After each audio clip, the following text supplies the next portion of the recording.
Christophe sur France Maghreb 2. Bonjour à toutes, bonjour à tous, ravi de vous retrouver sur France Maghreb 2 pour cette émission du LGF en ce jeudi 22 juillet. J'espère que vous allez tous bien, en pleine forme. Ravi de vous retrouver avec un programme encore, ma foi, très sympa aujourd'hui dans cette émission. Au programme de cette émission de ce jeudi 22 juillet, faut-il craindre une radicalisation des manifestations, des manifestants anti-pass sanitaire? Ils étaient hier devant l'Assemblée nationale. Très nombreux quand même, hein. Bon, en tout cas, même si c'est les vacances, ils sont quand même pas mal dans les rues.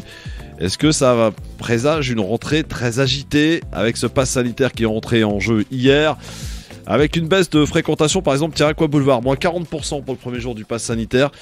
On en reparlera avec nos amis dans un instant, ne bougez pas.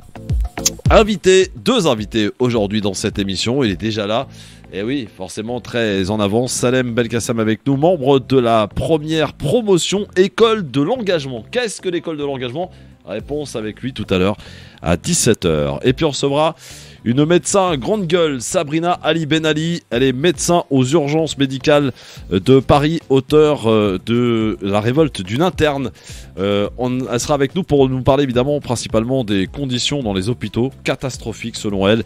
Bien entendu, on fera le point avec elle et ça ne manquera pas de débat dans cette émission. Avec nous aujourd'hui pour m'accompagner, Monsieur Pierre-Henri, France Fraternité. Bonjour mon Pierre. Bonjour Christophe, bonjour aux auditrices et aux auditeurs de France Maghreb 2. Comment ça va mon Pierre?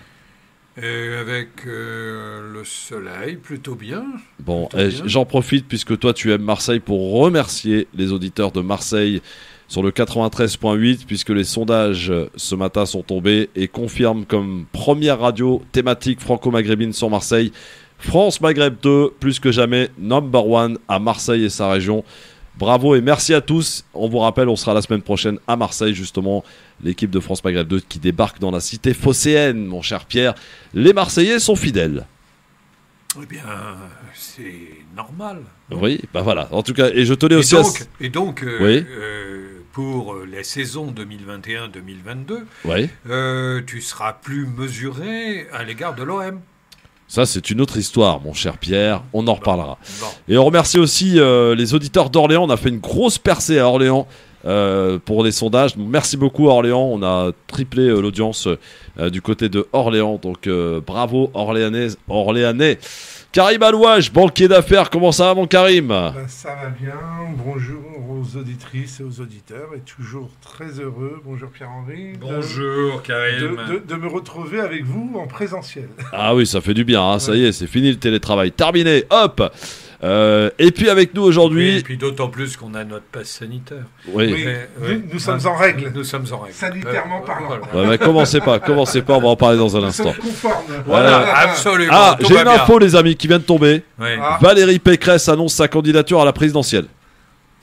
Oui, alors Voilà, je vous la donne, hein. Après vous en faites ce que vous voulez. Hein. Ouais. On en fait ce qu'on veut, donc on n'en fait rien. Donc à droite, il y a déjà deux candidats, Xavier Bertrand et Valérie Pécresse. Enfin, non, deux personnes qui ont annoncé. Oui. Ils sont pas encore candidats. Ah bah ils annoncent être candidats, moi je sais pas. Il y a l'extrême droite, on en a deux aussi, Zemmour. On en a trois, Dupont-Aignan. Non, il y en a quatre.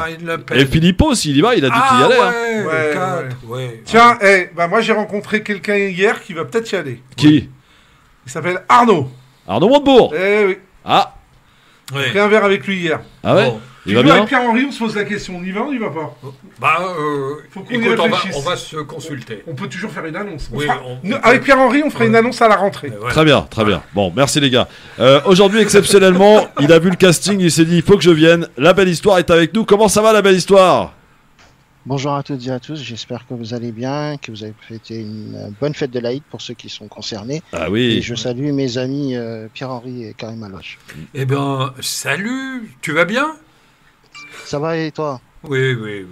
Bon. Content de te retrouver. Bonjour la belle histoire et très heureux de te retrouver et j'espère qu'on aura l'occasion de te lire un jour. De te lire? Ah oui, bien. Le livre, il en est où, la belle histoire? Bah écoute, j'ai un petit peu mis en arrêt là depuis que j'ai commencé à travailler. Là, j'attends vraiment de bien m'acclimater au boulot. Parce qu'avant, tu travaillais pas? Non, j'ai profité de la longue période d'arrêt maladie que j'avais. J'étais en plein burn-out. Ça m'a laissé un peu de temps pour justement écrire la première grosse partie. Là, maintenant, c'est la deuxième partie que je vais faire cet été. J'espère terminer vraiment fin septembre, on va dire. Inch'Allah. La belle histoire, vacciné ou pas encore? Pas vacciné du tout. Pas vacciné du tout. T'as l'intention de le faire ou pas? En tout cas, pas contraint et forcé. C'est quoi la différence entre pas vacciné et pas vacciné du tout? Bah, il est pas vacciné du tout, il a pas envie, quoi. Il le fera pas. Il a juste 11 vaccins. J'ai été très prudent dans ma façon de. Bon, en même temps, je sortais très peu. J'ai essayé de respecter au maximum les gestes barrières. J'ai fait qu'un seul test PCR qui s'est avéré négatif. Je suis en pleine forme. Moi, ce qui me gêne un petit peu, en fait, c'est la communication institutionnelle. Oui, je suis assez d'accord. Moi qui suis vacciné, je suis assez d'accord. Si je peux me permettre la belle histoire, toi, tu peux faire attention, mais les autres ne feront peut-être pas attention. Il y a énormément de personnes qui ont contracté le Covid sans sortir de chez eux. Ils se demandent pourquoi. Ouais. Parce qu'un jour, quelqu'un est entré chez eux avec le Covid, c'est tout. Bon, alors on en reparlera, réservé. Et puis au passage, les promoteurs du vaccinage, la vaccination, ils sont là. Au passage, la belle histoire, tu as au moins 11 vaccins dans le corps. Hein. Ouais, je te dis ça comme ça. Hein. Pour l'instant, j'ai un système immunitaire qui fonctionne plutôt bien. Mais t'en as déjà 11. Mais c'est vrai que le virus peut s'inviter chez nous sans même qu'on le sache, ça c'est vrai, ce que dit Karim. On essaie quand même de faire. Il y a un virus qui propage pas mal dans le monde en ce moment, c'est la connerie aussi. Hein. Peut-être que je vais me faire vacciner, hein, mais ce sera de mon propre chef. Oui, mais ça c'est typiquement français. Mais non, c'est pas français, c'est bon, arrête. Non, mais moi, je suis pas inquiet parce que je pense que quand je vois des gens qui hurlent haut et fort contre le vaccin et puis quand on leur dit tu pourras plus aller au resto, non, mais les centres de vaccination en ce moment ils sont. Tiens, est-ce que vous savez quelle est la ville de France où on est le moins vacciné? C'est possible que ça soit Saint-Denis. Eh ben, pas du tout, monsieur. Non. C'est ta ville de cœur, mon Pierre. C'est à Marseille, là-bas. Marseille. Hop, 25% seulement. Oui, mais c'est normal. Et parmi les départements, évidemment, il y a la Seine-Saint-Denis. Et alors, plus étonnant, la Seine-et-Marne. Voilà. Ouais, mais pour d'autres raisons. C'est l'étendue du département et l'accessibilité au centre de vaccination. Amusez-vous à trouver un rendez-vous. Hein. C'est compliqué. Comment ? C'est pourquoi Marseille? Parce que Marseille, tout simplement, ils sont encore en train d'attendre le vaccin du docteur Raoult. Ah oui, ils peuvent toujours attendre. Ils peuvent attendre longtemps, effectivement. Vous avez vu comment il s'est rétracté, Raoult? C'est un truc de fou. Écoute, à un moment donné, il faut arrêter les conneries. Il a fait marche arrière, le mec. Hein. Bon, incroyable. Bon, alors écoutez. On peut que le féliciter au bout d'un moment de reconnaître que le vaccin sert à quelque chose. Bon, auditeurs, auditrices, vous qui nous écoutez, vous qui êtes sceptiques, et il y en a pas mal, évidemment, à l'écoute de France Maghreb 2. Non, il y en a beaucoup, les gars. Je vous rappelle quand même que la majorité des Français sont toujours pas vaccinés. Non. Commencez pas. Non, Christophe. Non. Karim, Pierre. Ils sont pas sceptiques. Ils sont pas sceptiques. Ils sont pas sceptiques, ils sont même presque antiseptiques. Antiseptiques. Voilà. C'est ce que j'allais dire. Pierre et Karim, je vous signale que la majorité des Français ne sont pas vaccinés. Mais qu'est-ce que tu racontes? Il y a 40 millions de Français. Il y a 44% de personnes vaccinées pour l'instant. 40 millions. Pierre-Henri, on va pas se fâcher. Oui. Mais il y a la majorité des Français, donc on va dire 51% ne sont pas vaccinés, mais ça ne veut pas dire qu'ils ne veulent pas être vaccinés. Mais pour l'instant, ils ne le sont pas. Donc pour l'instant, ils attendent de pouvoir l'être et ils vont l'être bientôt. Voilà. Couverture, non, je rectifie. Couverture vaccinale aujourd'hui, 44% de la population française. Ils n'ont pas 40 millions, Pierre-Henri, fais attention. Attention. Plus 15 millions qui ont reçu la première dose. Voilà. Et donc, on va bientôt arriver à environ 70% de couverture vaccinale. Oui, je vous trouve bien optimiste. Bien optimiste. Bien optimiste, les gars. Bon. Non, mais on est d'accord. Oui, bien sûr. Alors, on a perdu un peu de temps. On va faire le quiz dans un instant. On va laisser la pub, évidemment. Et puis, on va engager tout de suite le débat. On va se fâcher direct. Le pass sanitaire. Est-ce qu'il faut craindre une radicalisation des manifestants anti-pass sanitaire? Ils étaient quand même pas mal nombreux hier devant l'Assemblée nationale. D'ailleurs, il y en a un qui en a pris pour son grade, c'est François Ruffin. On l'a accusé d'être vacciné, traître, collabo, etc. Il a dû chanter la petite chanson On est là pour calmer les esprits.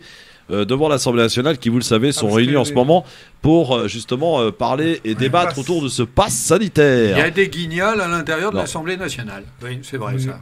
Un peu trop à mon goût, mais moi j'espère que ça va changer. Enfin, ça va changer forcément l'année prochaine. Bon, allez, pub.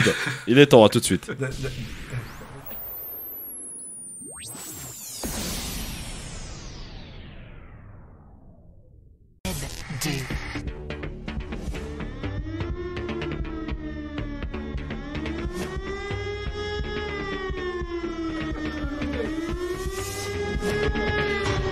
Le LGF, le grand forum avec Pierre-Henri, avec Karim Alouache qui se sont bien alliés, hein, les deux là aujourd'hui.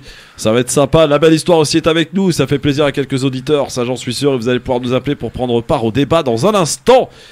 Oui, faut-il craindre une radicalisation des manifestants anti-pass sanitaire? Et faut-il craindre voir renaître un mouvement type des Gilets jaunes? Je ne sais pas, on verra. On va en parler dans un instant ensemble.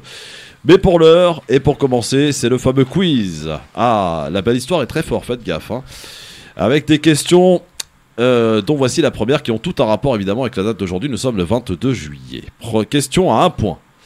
Quel coureur cycliste français remporte... Raymond Poulet... Ah non, pardon. Remporte le Tour de France en 1979 pour la deuxième fois. Pas du tout. Fignon. Pas Bernard du Hinault. tout. Bernard Hinault. Bravo, la belle histoire. Ah ouais. Il l'a eu. Premier point.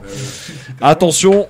Question à 3 points cette fois-ci. Ouais. 3 points. 3 points. Je cherche un acteur, mais aussi peintre, chanteur français mort en 2004. Sacha Distel. Non, monsieur. Connu comme étant l'un des grands interprètes de la chanson française. Indice, l'italien. Il est né en 1922 en Italie. Lino Ventura. Serge Reggiani. Serge Reggiani. Bonne réponse, ta belle histoire. 4 points. Paf. Il est en train de les vacciner là, les pro-vaccins. C'est italien. Je cherche. Question à 1 point. Je cherche un. Il y a quelqu'un. Voilà, c'est ça. C'est ça. Question. Mais dis donc, tu étais au courant, toi, pour la chanter comme ça? Parce que tu vas pas me dire que tu la connais. Oui, hein, bah, bien comme sûr ça. qu'il la connaît. C'est un complot. Oui, C'est un complot. Nous allons aller manifester. Oui, on va bah, manifester, devant France Karim. Maghreb 2. 4 Voilà, points. Attention, absolument. question à 1 point. Je cherche un boxeur français. Marcel Cerdan. Oui, Allez. mais est-ce que tu 4 sais. points. 4 points. Non, 1 point, j'ai dit. Non, 4 points. Non, 4 t'es points. fou, quoi. Ah, tu Eh, t'es- Il arrive à donner la ça se fait réponse que t'étais avant au la courant question, faut le faire quand Comment même. ça se fait que t'étais au courant? Ah, Pierre, même mort avant est-ce ta que tu naissance, sais où il quand est même. né, Marcel Cerdan?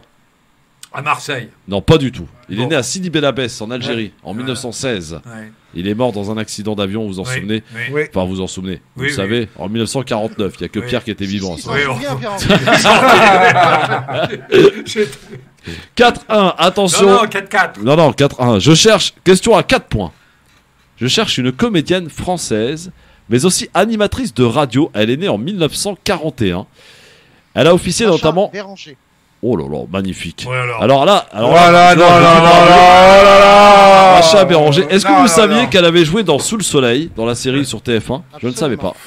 Elle a été animatrice sur France Inter, un animant Karim, l'émission tu trouves ça Allô, normal, Macha. Christophe. Non, mais il donne les réponses, t'as même pas posé ta question. Elle a été animatrice Non, mais de il a dit 1977 une à animatrice 2006. radio, Taisez-vous un une peu actrice, là. Oh. Christophe, 1977. tu te souviens? Oui, Ouais. Tu te souviens que je l'ai imité? oui, absolument. Alors que j'avais fait l'imitation des 100 voix. Exact. Ouais. Macha Béranger. Voilà, Quelle grande voix de la Je la radio. connais bien. Bah oui. Bienvenue, mesdames, messieurs, sur le plateau de France Maghreb 2. C'est l'émission Allô Macha sur France Inter. Ouais. Ah, c'était. Ouais. Ah, vous écoutiez ça. Pierre, il devait écouter quand il était jeune. Bah ouais, tu sais, moi en 1920, j'écoutais déjà les émissions C'est de ça. radio, oui, et puis j'en faisais certaines. 8 points pour la belle histoire, 1 point pour Pierre-Henri. Attention, question. Oui, Oh, 1 point seulement, Ah, 10 celle-là. points. Non, 1 point. Je Ah, cherche. maintenant, c'est des scores Eurovision. maintenant. C'est ça, c'est ça. Je cherche une chanteuse de variété française née à Avignon en 1946. Mireille Mathieu. Mireille Mathieu, bonne réponse, la belle histoire. 9 points. Attention, la dernière question. Que la paix soit sur le monde pour les 100 millions qui viennent. On l'appelait la pucelle d'Avignon, paraît-il. C'est vrai, hein? Vous saviez ça? Ça, je sais pas. ça, on sait pas. Bah si, on l'appelait la pucelle d'Avignon, c'est Bah, comme ça. nous, Bah nous, oui, nous, on mais- sait pas. Bah on oui, sait bah, pas, ça, là, peut-être nous, pas, on sait mais pas. voilà. On sait pas. Question à 5 points. Je cherche un cinéaste français mort en 2000. Oui. Indice, classe tourisque Ouais. ou encore Max et les ferrailleurs. Max, il est fait ailleurs. Là, on va laisser la belle histoire aller sur Google. Alors Wikipédia. là, les gars, Non, là, je l'ai pas là. ah, vous l'avez Max, pas il là. est fait ailleurs. Ouais. Max je sais classe tourisque, pardon, et Max et les ferrailleurs. Max Il est et né les quand ferrailleurs. J'ai pas l'information de la date, j'ai pas noté la date Il de est sa mort naissance. en Il est mort en 2000. 2000. Un grand cinéaste français. Claude de son prénom. Chabrol. Claude Chabrol. Non, Claude Berry. Claude. Claude Pinoteau. ce n'est pas Claude Pinoteau. Ouais, non, Claude. Je sais pas. Claude Sauté. Ah Claude Sauté. oui. Bah oui, C'est messieurs, quand même. Bon. Eh ben, belle victoire écrasante de la belle histoire qui les a écrasés. Voilà. Alors, la belle histoire, tu nous prépares une petite chronique en fin d'émission ? Eh ben, on va préparer une chronique en fin d'émission. Voilà, et s'il te plaît, allume-les, les deux, parce que tu vas voir comment ils vont être déchaînés. Fais-toi plaisir, la belle histoire. Bon, allez, on va parler maintenant du pass sanitaire. À tout à l'heure, et bonne écriture, la belle histoire. On va parler de ce fameux pass sanitaire qui, vous le savez, a été annoncé par le président de la République, Emmanuel Macron, puis ensuite a été mis en place dans certains lieux, notamment les cinémas, les théâtres, les piscines. Hier, premier jour, qui a vu une baisse de fréquentation, notamment, comme on peut le voir, moins 40% de fréquentation. Ça fait mal. Sans nul doute que d'ailleurs ces sociétés vont peut-être demander des compensations auprès du gouvernement. Ça ne devrait pas tarder, cette histoire. Pour autant, il y a des manifestations, évidemment, qui se sont organisées dès lors que Emmanuel Macron a annoncé, dans un discours assez martial, donc des manifestations anti-pass sanitaire, parce que les gens, à juste titre, considèrent que c'est une vaccination obligatoire déguisée qui nous a été proposée par le président de la République, Emmanuel Macron.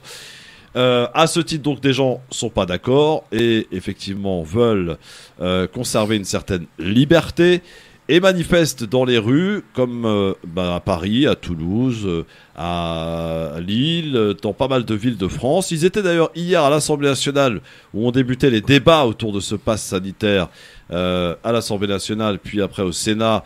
Donc tout normalement sera voté, si ça ne prend pas de retard, dimanche. Messieurs, est-ce qu'il faut craindre une radicalisation de ce mouvement des manifestants anti-pass sanitaire? Faut-il craindre, voire renaître, un mouvement type les Gilets jaunes? Ça promet une rentrée agitée, non, mon Pierre? Qu'est-ce que t'en penses? Ce que j'en pense, c'est que la bêtise aime à gouverner, et notamment dans ce secteur, et que la radicalisation ou la radicalité, elle est déjà là. Quand je vois les comparaisons qui se font avec le pass sanitaire, pass nazitaire, les comparaisons avec honteuses, scandaleuses avec Auschwitz, l'étoile jaune, etc. Bon, soyons clairs. Ouais. Il y avait quelques... Ça, c'est une poignée d'individus. Oui, enfin, sauf pas l'ensemble des manifestants. Oui, enfin, ça, c'est facile. Ça, c'est facile. Bah non, mais c'est comme si tu vas dans une manifestation et qu'il y a un con qui va faire une connerie. Moi, je ne manifeste pas de toute façon avec des gens qui proclament des slogans qui sont non seulement scandaleux, mais révisionnistes. Mais au-delà de ça, je ne suis pas très inquiet dans la mesure où, au même moment où vous avez quelques milliers de manifestants en France, vous avez 5 millions de personnes qui se sont inscrits pour se faire vacciner depuis le discours du président de la République. Et ce qui m'importe, moi, aujourd'hui, ce n'est pas les phénomènes de radicalisation, c'est le fait d'aller vers les gens qui ne sont pas vaccinés. Il reste encore 1 million de plus de 75 ans qui ne sont pas vaccinés. Il y a des gens dans la ruralité, dans les quartiers, qui ne sont pas vaccinés. Il faut des dispositifs pour aller vers eux, parce que le vaccin protège. Il protège la santé, il protège l'économie, il protège notre vie ensemble. Et donc, de ce point de vue, je ne crains pas la radicalité de quelques-uns qui trouvera sa juste sanction. Donc pas inquiet? Non. Pas inquiet. Karim. Non, je suis toujours inquiet, évidemment, des dérives extrémistes, mais pas plus que ça. Et on leur fait trop de pub. Pierre, je te répondrai dans un instant, mais parce que les dérives extrémistes sont des deux côtés. Hein, pardon. Non, vous êtes un peu aussi dans le même... Si tu veux, aujourd'hui, on assiste à une scission, aujourd'hui. Et c'est violent, c'est violent. 40 millions, je confirme, 40 millions de personnes vaccinées. Hein. Oui. C'est l'information... tous anti-Covid. Tous anti-Covid. Exactement. 46% de les couvertures vaccinales, 38 millions environ de doses complètes et 15 millions à venir. Allez, il faut arrêter cette plaisanterie. Oui, mais on n'est pas encore à la majorité.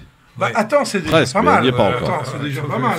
Oui. Ouais, Karim, la radicalisation des manifestants. Moi, je ne la crains pas du tout pour une bonne raison. Tout d'abord, on est en plein été, juillet, août. Donc non, moi je parle plus pour septembre, évidemment, que en ce moment, il va rien se passer. Non, mais en septembre, il y a toujours des rentrées de manifestations, de revendications. Je vous rappelle qu'on va, en septembre, on entre dans dans la période électorale pour les présidentielles. Donc, ça va être agité. Donc toutes les personnalités politiques, les groupes politiques un peu extrêmes, qu'ils soient de gauche ou de droite, plutôt de gauche même, vont agiter les choses. Voilà. Ils vont agiter les choses. Covid, pas Covid, de toute façon, c'est leur job d'agiter. Voilà. Après, moi, je ne suis pas inquiet. Je vous rappelle quand même que si on fait une rétrospective sur les Gilets jaunes, je parle de l'Île-de-France. Alors, on les voyait à Paris, les Gilets jaunes, mais les Gilets jaunes ne sont ni parisiens, ni banlieusards. En Seine-Saint-Denis, on n'en a pas vu, par exemple. On n'en a jamais vu. Je crois qu'il y en a eu un ou deux à un rond-point, et puis ils se sont fait virer manu militari, voilà. Donc, en fait, les plus faibles n'ont pas été Gilets jaunes. Voilà. Ouais. Mais alors, vous n'êtes pas inquiet? Pourtant, c'est quand même quelques milliers de personnes qui ont manifesté. On est en plein juillet. Karim le disait. Référence, c'est les vacances. En septembre, il y a plein de réfractaires qui disent on ne se fera pas vacciner, on ne veut pas, on veut conserver la possibilité. Non, Christophe, on leur donne une couverture démentielle par rapport à ce qu'ils représentent. Pour moi, c'est un non-événement. Voilà. Franchement, faut les oublier. Ouais. Bah oui, mais il faut les oublier, mais il y a quand même beaucoup de gens qui ne veulent pas se faire vacciner, Pierre, et ça, c'est un problème. Et il faut peut-être faire preuve de pédagogie plutôt que de les condamner. Non, mais Christophe, à un moment donné, il faut être sérieux. Appelez-nous d'ailleurs, 0140 33 9000. Non, mais on n'oblige pas les gens à se faire vacciner, mais on ne peut pas imposer à ceux... Non, on ne peut pas imposer à ceux qui veulent être protégés d'être en danger. Donc, qu'est-ce qu'on fait? On leur dit, écoutez, vous ne vous faites pas vacciner, il y a plein de choses où vous êtes un danger potentiel, puisque vous êtes potentiellement porteur d'un virus que vous ne pourrez plus faire. Et vous faites un choix. Maintenant, mais vous qui êtes vacciné, vous avez rien à craindre. Pourquoi vous êtes comme ça? Mais c'est pas pour nous, parce que nous, on n'est pas égoïstes, nous, on pense aux autres. Oui. Voilà. Moi, j'ai pas peur pour moi. Si j'avais peur, je viendrais pas. Bah donc, celui qui a pas envie de se faire vacciner, c'est sa liberté, alors. Quand j'étais pas vacciné... C'est sa liberté, mais moi, je reconnais mais ta liberté, c'est pas de le contaminer. C'est ta liberté de rester chez toi. Moi, je lui reconnais la responsabilité de rester chez lui. Tu sais... Est-ce qu'il veut pas participer à la vie collective? À partir du moment où t'es vacciné, Pierre... Écoute-moi, Christophe, sur des choses plus simples, plus basiques. Il y a des endroits où il y a écrit tenue correcte exigée. Oui. Bah, ta liberté, c'est de t'habiller comme tu veux, et pourtant, tu rentres pas dans ces endroits si t'as pas une tenue correcte qui est exigée. Et ben là, il y a écrit vaccin exigé. Tu respectes les règles ou tu restes chez toi, c'est tout. Il y a même des députés En Marche qui commencent à crier là. Vous avez vu un petit peu? Mais on s'en fiche, c'est pas grave. Mais ils ont raison. Non. Là, quand il y a un certain nombre de protestations, c'est notamment le fait, évidemment, de ne pas aller imposer le vaccin à des personnes qui seraient dans un état médical tel que le vaccin peut présenter un danger. On en connaît. Il y a des cas. Oui. Bon, très bien. Eux, ils sont dans la merde, par contre. Mais non, ils sont protégés. Non, parce qu'ils sont protégés. Ils sont protégés par rapport à ça, il faut arrêter. Et puis, je vais te dire un truc. Les personnes qui sont dans cette situation-là, donc dites à très, très, très fort risque, crois-moi, les premières, c'est pas les personnes qui s'amusent à sortir, à recevoir, et qui vont se plaindre de ne pas aller au restaurant ou autre. Et si elles pouvaient être vaccinées, je pense qu'elles le feraient immédiatement.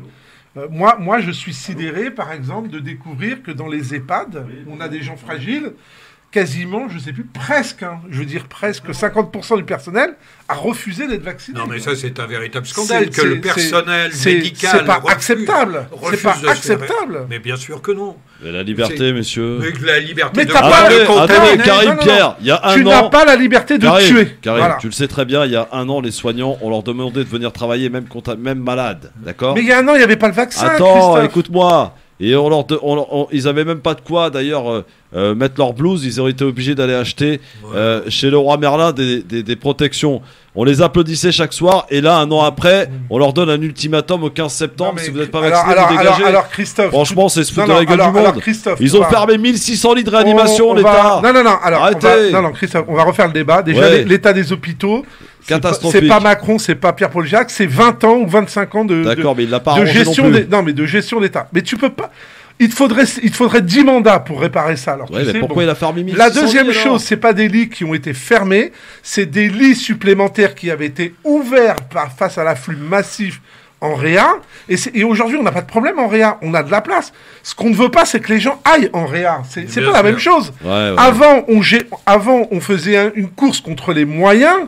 Aujourd'hui, c'est pas une course contre les moyens. Les moyens, on les a. On ne veut pas que les personnes aillent en réa. Et arrêtez de croire. Enfin, moi, ce qui me sidère, c'est que les gens, tant qu'ils sont pas touchés dans leur chair ou dans leur entourage, ils pensent que cette maladie est toujours virtuelle. Je vous rappelle que chez les jeunes, il y a de nombreux cas de Covid longs.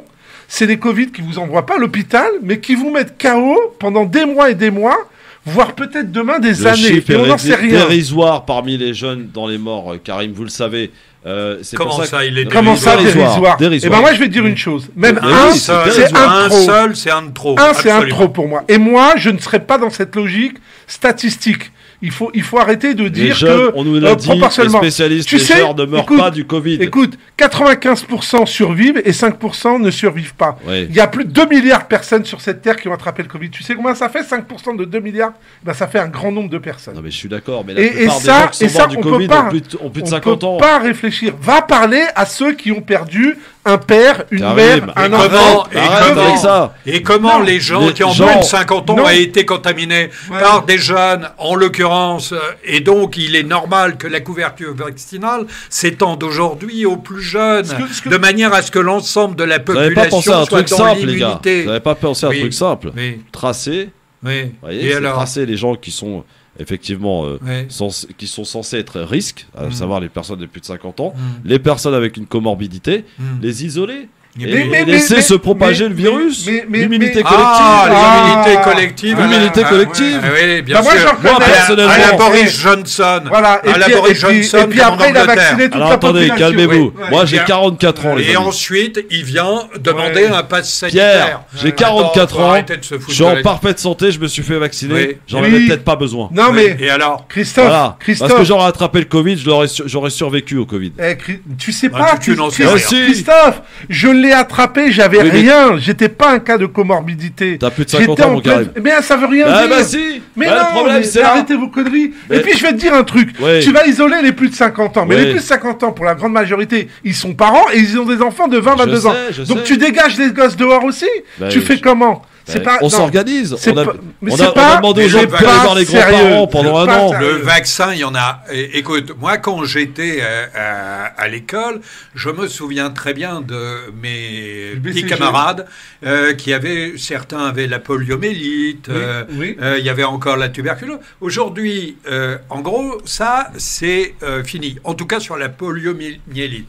La tuberculose réapparaît dans un certain nombre de conditions d'extrême précarité, notamment par les flux migratoires. Mais voilà, on a éradiqué cette maladie. Le vaccin protège la santé de chacun et permet la vie ensemble. C'est aussi simple à comprendre que cela. Et moi, je suis pour la liberté. Je suis pour la liberté de participer à la vie de la nation. Et ceux qui ne veulent pas se faire vacciner ont la liberté de rester chez eux. Alors, on va accueillir Abdallah qui nous appelle de Roubaix, je crois. C'est ça, Abdallah ?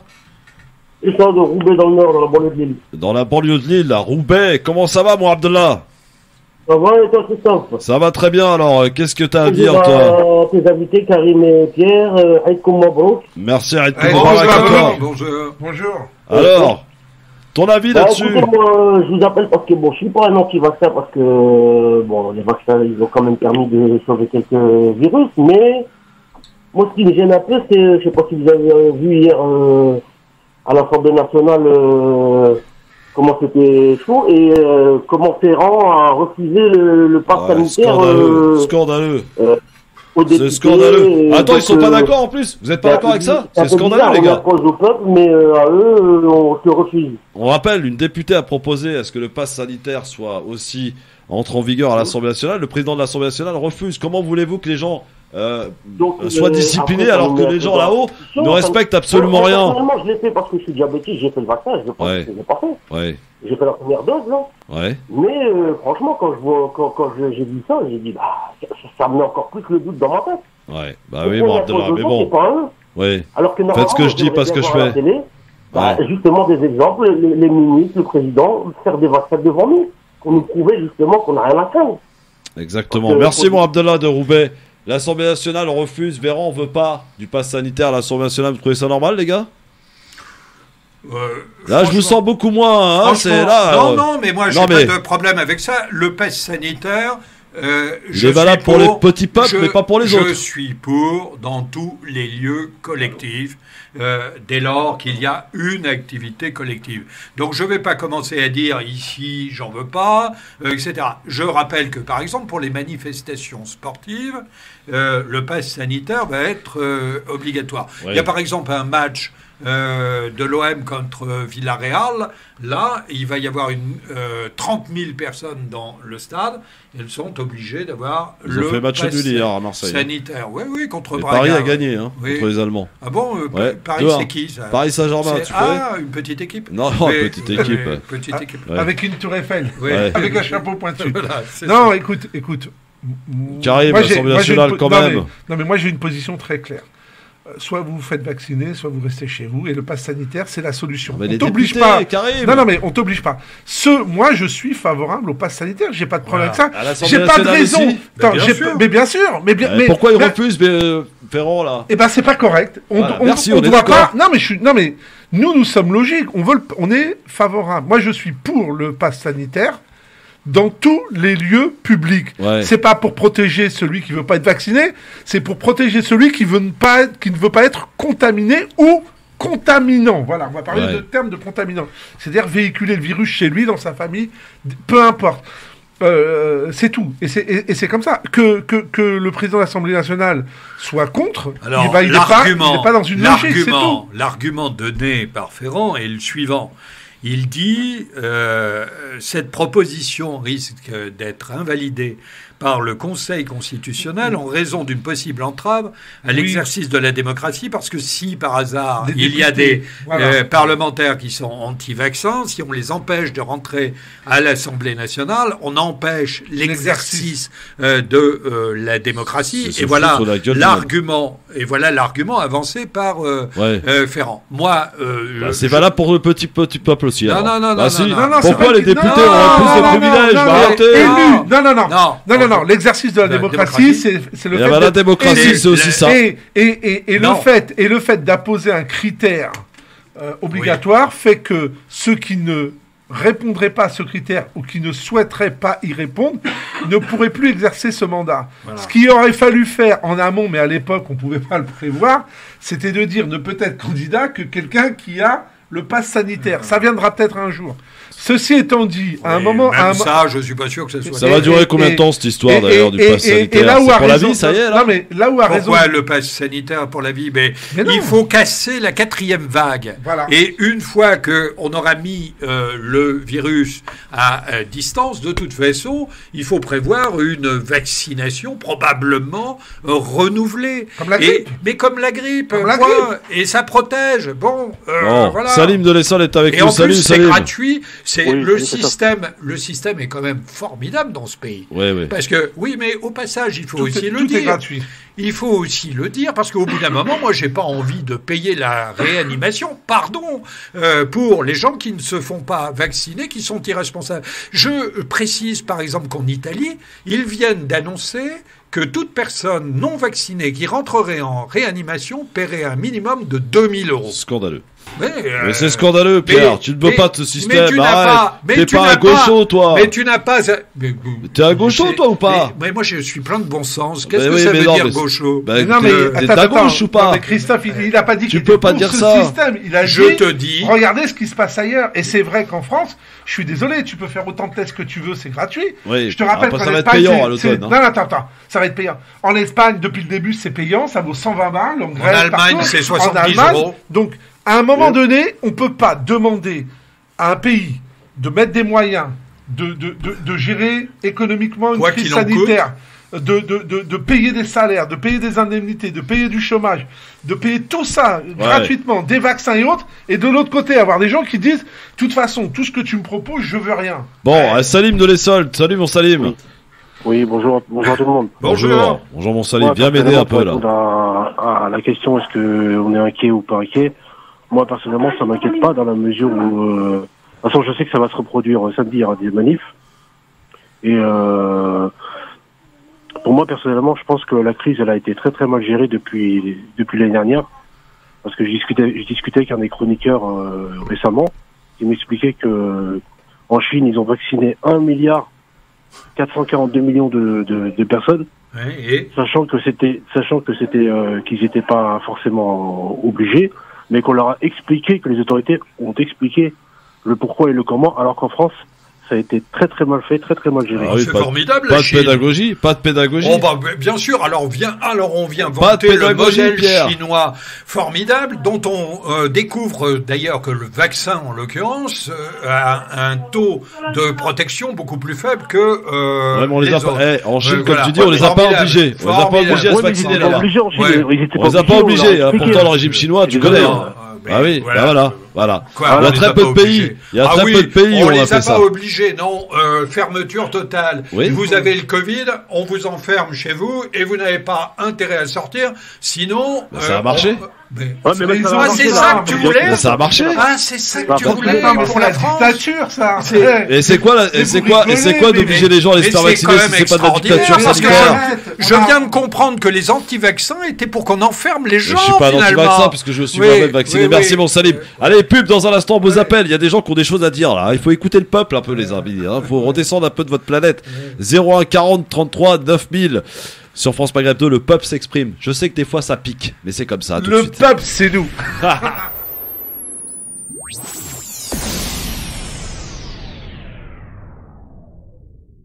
Le grand forum avec monsieur Karim Alouache, banquier d'affaires, monsieur Pierre-Henri, qui est président de France Fraternité, sont avec nous et on parle de ce pass sanitaire, ou plutôt de la radicalisation possible, éventuelle des manifestants. Ils n'y croient pas les deux, hein, évidemment. Nadia est avec nous, les appels de Saint-Étienne. Bonjour Nadia. Salam alaikum Christophe. Bonjour. Sarah Karim, puisque je t'ai pas eu entre temps, même si on n'est pas du même avis. Et puis j'embrasse très fort la belle histoire, je sais que tu dois m'entendre, voilà. Oui, t'entends. Une bonne chance pour toi, une bonne fête de la belle histoire aussi. Bonjour Nadia. Merci beaucoup. Et Pierre aussi. Et monsieur Pierre-Henri, restez. Bonjour à vous, je ne sais quoi vous souhaitez. Moi je vous embrasse Nadia. Oui, voilà. Calme-toi. Écoutez, je vais vous coller un devoir aujourd'hui, d'accord? Comment? Je vais vous donner un devoir de vacances à faire, d'accord? Un devoir de vacances, allez hop, donne-leur des devoirs de vacances à ces deux-là. Vous faites la propagande du vaccin, très bien. Vous voulez que les gens se vaccinent? Moi j'ai une astuce. Oui. Et bien que les docteurs engagent leurs responsabilités et faites lever le secret des brevets. Ah mais attendez, moi je suis pour le brevet libre, pour la liberté des brevets. Que vous vous faites opérer ou autre. Vous signez une décharge où le docteur vous avertit de ce que vous risquez. Oui. Et pourquoi là les docteurs ça propagande, mais n'engagent pas leurs responsabilités? Si vous avez si confiance en ça, en ces vaccins, qui sont en cours expérimental, je vous signale, d'accord, vous l'oubliez pas ça quand même, hein? Oui, enfin une expérimentation de 2 milliards de personnes qui ont été vaccinées. Je pense qu'il y a eu plus de vaccinés que toute expérimentation de tout autre vaccin. Absolument. Parce que vous comparez aussi avec les 11 vaccins qu'on fait aux enfants, d'accord? Oui. Mais vous confondez. En fait, vous comparez ce qui n'est pas comparable. Les autres vaccins dits obligatoires, parce qu'ils ont fait leurs preuves et qui guérissent ces vaccins. Ils ne protègent pas, ils guérissent carrément même. Mais c'est des vaccins, en fait, c'est le virus non activé. Ce n'est pas des ARN messagers. C'est ce que vous confondez. Ce n'est pas la même chose. L'ARN messager, vous savez depuis quand on travaille 1965. Vous savez, j'étais dans le bazar avant. J'étais dans le milieu avant, croyez-moi. Oui, 1965, c'est pas l'ARN messager, vous avez le vaccin de la grippe. Il y en a un qui est le virus inactivé. Et l'autre, je ne citerai pas les marques, et l'autre qui est un ARN messager pour la grippe. L'ARN messager pour la grippe est remis à niveau chaque année. Celui qu'on vous inocule en virus endormi, le non activé, pardon, il est au même niveau chaque année. Voilà. Et puis moi, je voudrais vous donner autre chose à débattre. Christophe. Oui. Si tu regardes autour de toi, pardon pour l'expression, mais bon, on en est tous les deux au même niveau. T'inquiète pas, je regarde, hein, tu peux de temps en temps. Est-ce que vous avez fait attention, messieurs? Non, mais ça va paraître bête ce que je vais vous dire, hein, mais je vous assure que ça fait 95% de la pollution. Est-ce que vous avez regardé les gens, comme ils se lavent les mains et comme ils se passent le gel hydroalcoolique? Ah oui, ça y va. Hein. Eh bien, moi, j'aimerais, Pierre-Henri, Karim, vous savez ce que j'aimerais? J'aimerais qu'il y ait un joli spot à la télé qui passe sans arrêt, qui apprenne aux gens à se passer le gel hydroalcoolique. Alors, messieurs, dames, tournez autour de vos poignets. Prenez le bout de vos doigts, Frottez-les dans la main gauche, dans la paume de la main gauche. Pareil, le contraire. Frottez, faites circuler vos doigts en l'entre-doigt, vos pouces. C'est comme ça qu'on se désinfecte les mains. C'est pas en faisant semblant de mettre une goutte au milieu de la main. Ouais. Et oui. C'est exactement comme ça que je fais. Moi. Très bien, Karim, Sartek. Ah, mais c'est un bon élève, Karim, c'est un bon élève. Ah non, mais je me souviens qu'à une époque, il y avait des spots qui montraient comment on met le masque, des choses comme ça. Je me souviens. Oui, bah, si Batandia, elle n'a pas vu. Alors, je vais vous dire. Non, mais. Mis à part, tout le monde ne s'appelle pas Sibeth, hein. Ouais, on n'en a pas là. Non, la chance de s'appeler Sibeth, hein. Je crois que, on est d'accord, la priorité, c'est de sortir de cette situation. C'est l'étape 1 et l'étape 2, ça sera ensuite de chercher, de régler des comptes. Le problème ici, c'est qu'on règle d'abord les comptes avant de sortir de la situation. Contre les virus. Oui, le virus déteste l'hygiène.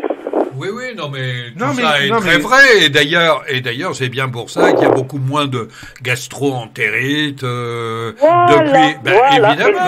évidemment. Et de bronchiolite et autres. Oui. Et vous êtes vacciné, vous faites, Nadia? Non. Alors, qu'est-ce que je fais? J'applique le tarif en vous disant que ça ne vous regarde pas ou je vous le dis?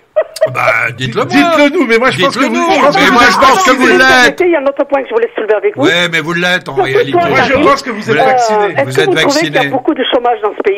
Oui. Est-ce que franchement, non, sérieux, non mais... Beaucoup trop. Les entreprises mis à partir, Henri, sérieux, je vous parle très sérieusement. Est-ce que vous trouvez normal il faut contraindre des gens jusqu'à les virer de leur boulot pour quelque chose dont on ignore. Oui, madame. Oui, tout à fait, dans le secteur médical, totalement. Et je pense qu'il n'y aura pas de personnes virées parce que je pense que ces personnes, à un moment donné, vont revenir à la raison. C'est ce qu'elles font. Et c'est ce qu'elles font et elles se feront vacciner. Vous savez, madame. C'est de là au pouvoir, c'est les dictateurs. Moi, je ne prendrai jamais le risque, quel qu'il soit, même pour une personne, pas du tout, nous sommes de pouvoir la tuer. Et nous, notre discours, il est assez simple. Ah oui, ça. Il est de dire, si tu ne veux pas être un risque, ou tu fermes ta gueule. Si tu ne veux pas être un transporteur de virus et de mort, ou d'autres conséquences, ou tu restes chez toi, ou tu te fais vacciner. C'est là que t'es plus cohérent, te dit Nadia.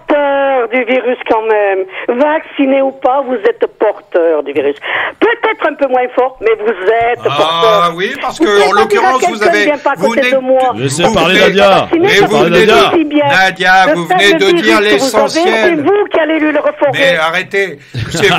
Vous venez de dire l'essentiel. Le virus, avec nous, il sera un peu moins fort. Ben oui, il faut éviter aux gens d'aller en réanimation. C'est ça que vous voulez pas entendre. Mais moi, ce que je veux pas entendre, c'est que les gens n'aillent pas en réanimation et ne meurent pas. Voilà, moi, je veux les protéger. On n'en sait rien ce jour. Mais si, on le sait, 96%. Écoutez, non.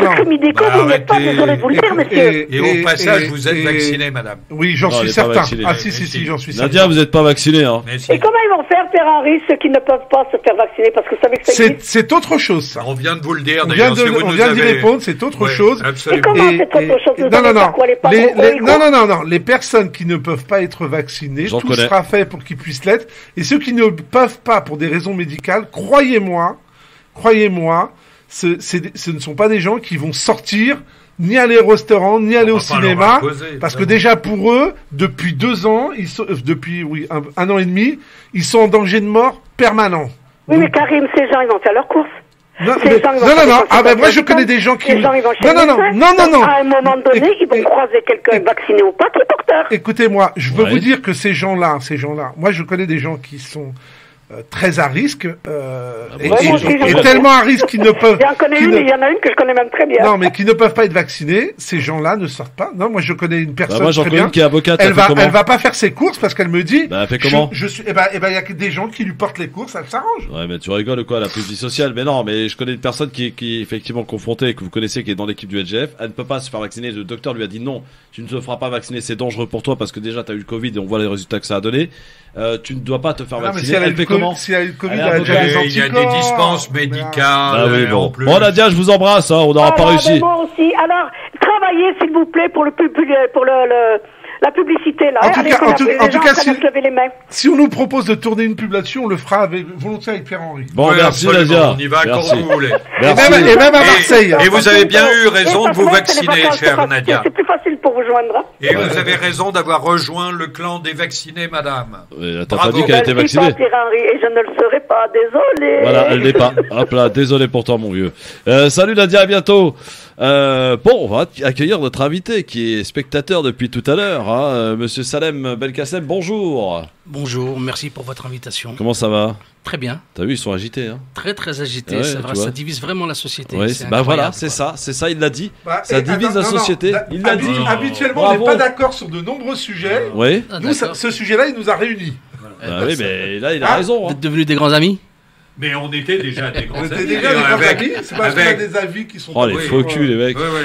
Vous êtes membre de la première promotion École de l'engagement. Qu'est-ce que l'École de l'engagement? Alors d'abord, c'est une initiative d'espoir pour la classe populaire, ouvriers, employés, chômeurs, retraités.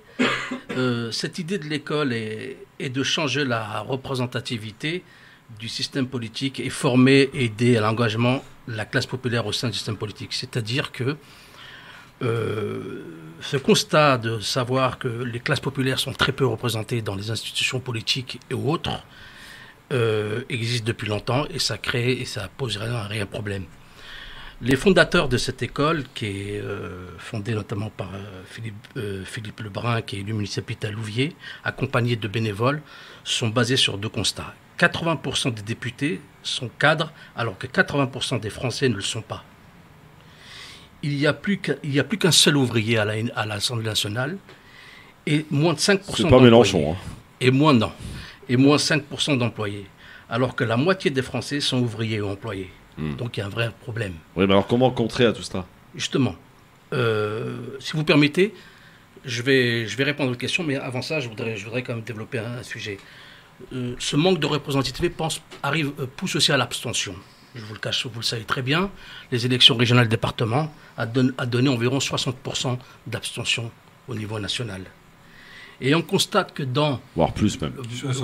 66, 65 au niveau national. Et on constate que les villes, bien sûr, qui sont plus abstenues, c'est des gens qui sont soit de l'Est ou c'est des quartiers populaires.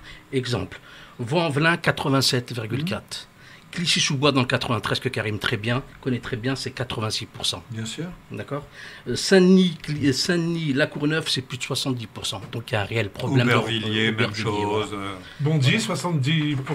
Ouais, mais après je sais pas, moi, ça veut dire quoi? On fait un procès à ces quartiers? C'est pas... Non, pas du tout. Parce que je peux vous dire que dans les campagnes, ça vote pas non plus. Hein, rassurez-vous. Mais moi, je pense dans la France profonde, il y a pas mal de gens qui ne votent pas pour ces élections-là. Hein. Oui, mais il y a une mesure qui me paraîtrait très simple à prendre pour l'ensemble de ces quartiers et de ces villes.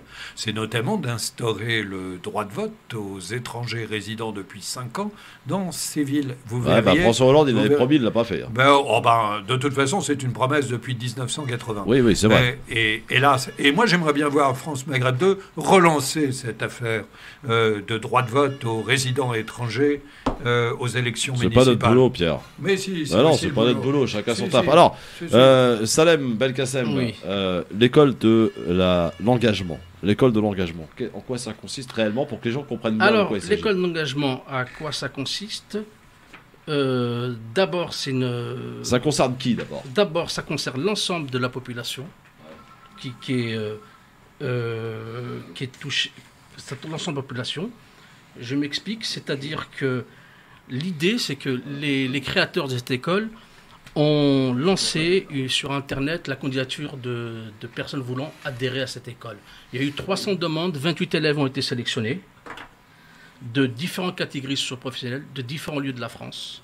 On a une parité totale entre 15 femmes et 13 femmes. Ici, différentes catégories sociales. On a par exemple Maxime qui est agriculteur, Mamadou qui est éducateur, Romaric qui est poissonnier, Paul qui est chardonnier, Patricia qui est retraité, Noah qui est assurance de et j'en passe d'autres, j'en oublie. Ils vont recevoir 6 mois de cours gratuits en physique ou virtuel sur comment s'engager. On va essayer de les former notamment aux futures élections de ceux qui veulent s'engager. Alors bien sûr, les lacunes qu'on a lorsqu'on s'engage au niveau des élections, c'est les prérequis, les connaissances. Donc nous allons essayer de donner ces connaissances, notamment le savoir fondamentaux, l'histoire, la science politique, et surtout les savoirs pratiques. Comment gérer une campagne, comment comprendre un budget en collectivité, comment rédiger un amendement, comment prendre la parole en public. À l'issue de cette scolarité, les élèves vont être amenés à réaliser un projet concret dans leur territoire, aidés par des tuteurs. Ouais. Non, c'est une très bonne chose. Mais ça concerne quel type d'élèves? Est-ce que c'est les élèves après le bac? C'est comment? Ah non, il n'y a pas de niveau d'études. D'accord. C'est une ouverture à l'ensemble. C'est ouvert à tous. À tous, issus bien sûr. Il a dit qu'il y avait même une retraitée. Donc. Oui. Mais ça se situe où? Alors, en termes physiquement. Alors, physiquement, pour l'instant, on ne se situe pas dans des lieux bien fixes. Nous faisons des interventions, ça tombe par intervalle. Et physiquement, nous avons des week-ends de présence. La première réunion la première promotion s'est située à Montpellier, à la mairie de Montpellier. Ouais. Et on était là-bas avec différents enseignements, notamment en présence de personnes qui sont venues. Arnaud Montebourg, qui est le parrain aussi de cette école, et notamment Laurence Rossignol, qui est venue en intervention, qui elle-même qui était présidente de la sélection. Donc c'est récupéré par les socialistes? Non, justement, j'attendais cette question. Ah oui, attendez, alors, tendu la perche là. Laurence Rossignol, Montebourg. Oui, bien sûr, c'est des aides. On va pas les reprocher de pouvoir aider les personnes populaires à accéder à savoir et à être élus. Ça serait bien que les autres partis fassent tout ça si vous parlez de partis. Ouais. Je trouve que c'est utile. L'idée fondamentale, c'est de pouvoir donner des outils à des gens qui n'ont pas accès à la représentation publique pour qu'ils se représentent eux-mêmes. Il y en a assez de voir des gens dans nos quartiers qui ne vivent pas dans nos quartiers, qui ne comprennent pas nos problèmes, nous représenter. C'est vrai. Alors que ce soit de gauche ou de droite, ce n'est pas le problématique. La question concrète, c'est des gens de bonne volonté qui ont décidé de créer cette école, avec des gens bénévoles, avec des gens qui sont issus de certains milieux plus favorables, qui ont décidé d'aider les personnes de la classe populaire. Qui est-ce qui finance? Nous n'avons pas de financement. Ah bon, vous faites comment? Ça, je vous le dis, c'est une association. C'est vrai, nous n'avons pas de financement ni d'État, ni des politiques. Les subventions que nous avons, c'est par les dons par Internet. D'ailleurs, si vous le permettez, j'en profite pour demander de l'aide, ce qui est un peu logique. Si cette initiative vous intéresse, si vous voulez que dans nos villes, dans nos campagnes ou dans le périurbain, que les gens qui sont issus des classes populaires puissent pouvoir intervenir, parler en nos noms pour une fois, aidez-nous avec un don. Comment? Alors, vous pouvez avoir accès sur Facebook, sur l'école d'engagement, et on accepte tout don de 1 euro, 10 euros, tout ce que vous voulez. L'essentiel, et ce que je disais à Karim, ça serait bien que nous, issus du sein de la Seine-Saint-Denis, qu'on puisse aussi faire une action comme ça au sein des quartiers. Vous savez très bien que on parlait tout à l'heure, vous nous dites qu'ils n'ont pas voté. Dans le quartier, ils n'ont même pas de carte d'électeur. Ouais, on en est là.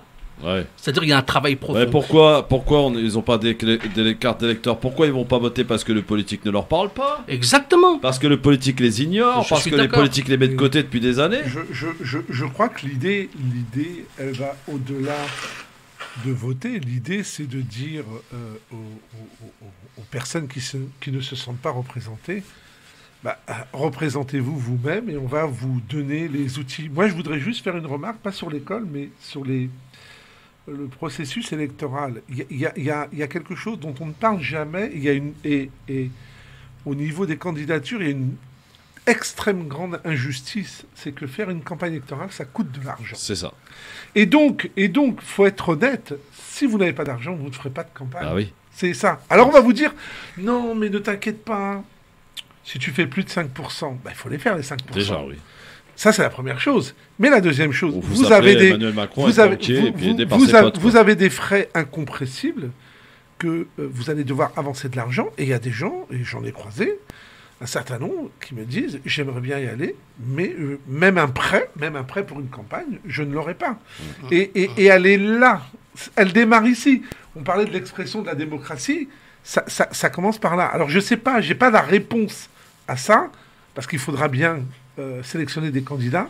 Sur quoi, sur quel dossier, sur quelles compétences, je ne sais pas. Mais je peux vous dire que l'argent, c'est le premier frein. C'est le nerf de la guerre. Non, mais l'argent, c'est le premier frein oui. qui fait que des gens ne se lancent pas en politique et ne font pas des campagnes électorales. Alors peut-être que Belkacem peut répondre là-dessus. Alors, je vais répondre, c'est vrai, il a raison.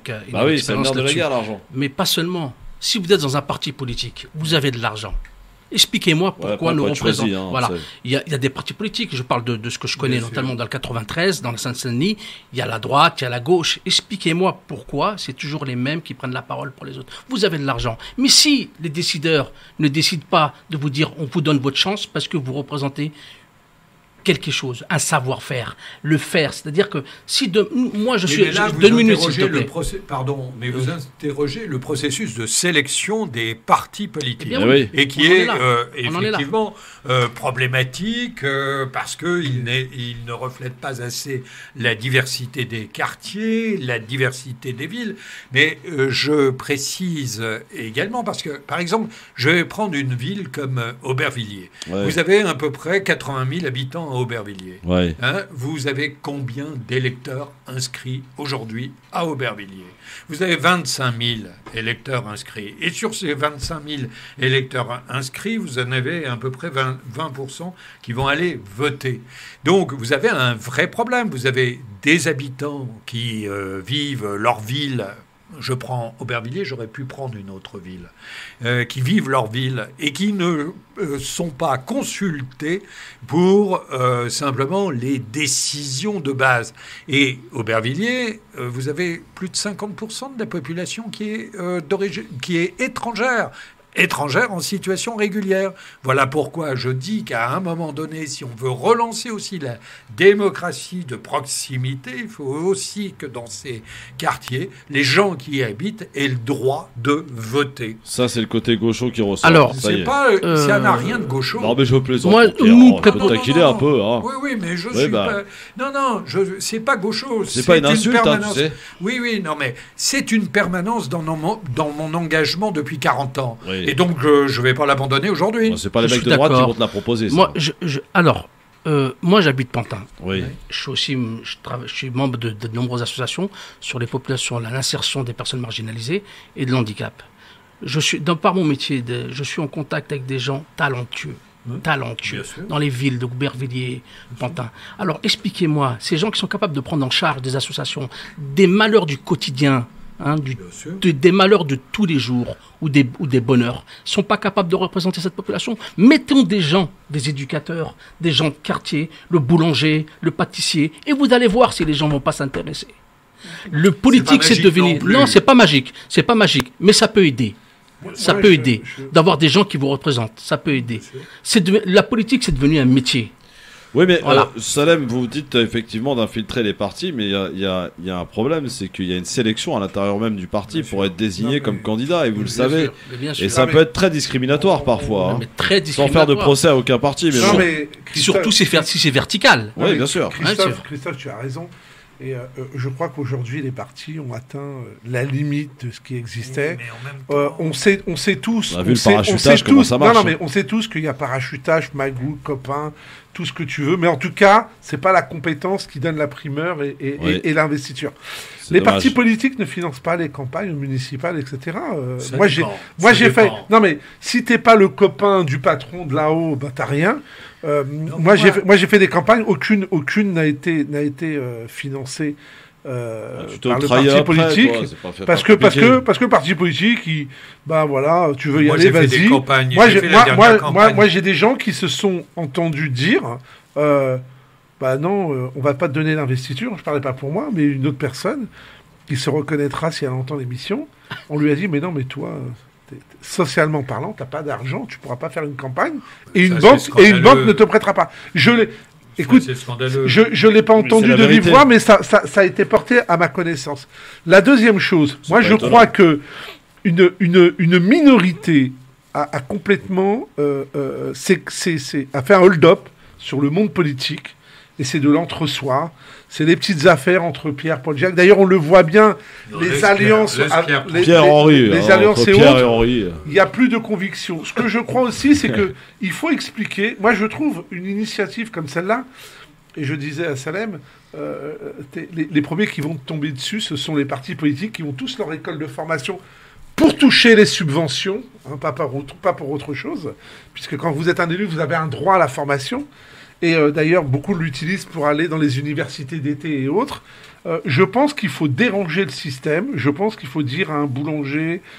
mais pas que, parce qu'en Seine-Saint-Denis, il n'y a pas que des boulangers ou des gens en difficulté. Il y a des cadres sup, il y a des ingénieurs, il y a des avocats, il y a des médecins. Il y a même des banquiers d'affaires, et il y a des banquiers d'affaires. Et je ne suis pas le seul, j'en connais au moins 3. Ouais. Donc, moi, je crois que les gens, quand ils en ont assez et qu'ils ne se sentent pas représentés, la meilleure des solutions, c'est de s'en mêler, c'est d'y aller. Et le meilleur moyen d'y aller, c'est de pouvoir être accompagné. Alors, oui, mais enfin... Non, stop le débat, stop. Salem, une dernière chose, avant qu'on clôture le débat, tu peux rester avec nous pour la suite si tu veux. Avec plaisir. Salem, qu'est-ce que vous recherchez concrètement? Où faut-il se rapprocher pour bénéficier éventuellement de l'enseignement de cette école de l'engagement? Alors, c'est la première promotion. Oui. On va y travailler.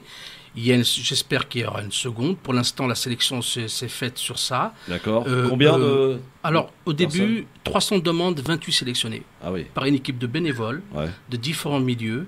Une parité totale. Parité 15 totale, femmes, très bien. 13 femmes. Quel âge à peu près? Ça va je vais pas dire de bêtises, de 22 à 60, 65. Non, vraiment. C'est ça qui est important. C'est que c'est la France. Pierre-Henri, il a sa chance alors. Ce qui est intéressant, on n'est pas ghettoisé ou catégorisé. C'est la France, là. Bien sûr. Et l'idée qui est importante dans cette idée aussi, au-delà de la formation, c'est le mélange d'expériences. Un site internet peut-être pour se rapprocher? Sur Facebook, sur l'école d'engagement. L'école de l'engagement sur Facebook. Exactement. Très bien, on se rapproche. Et sur Twitter aussi, bien sûr. Il y a quand même un mot, je veux dire, les choses ne sont pas magiques parce que derrière, il faut construire un programme, il faut convaincre une population et gagner. Mais ça s'apprend, ils l'apprennent. Allez, pub dans un instant, autre invité. Elle s'appelle Sabrina Ali Benali. Elle est médecin aux urgences médicales de Paris. Et elle a quelque chose à faire valoir, notamment dans le domaine de l'hôpital catastrophique. À tout de suite. Oui, enfin, pas que catastrophique.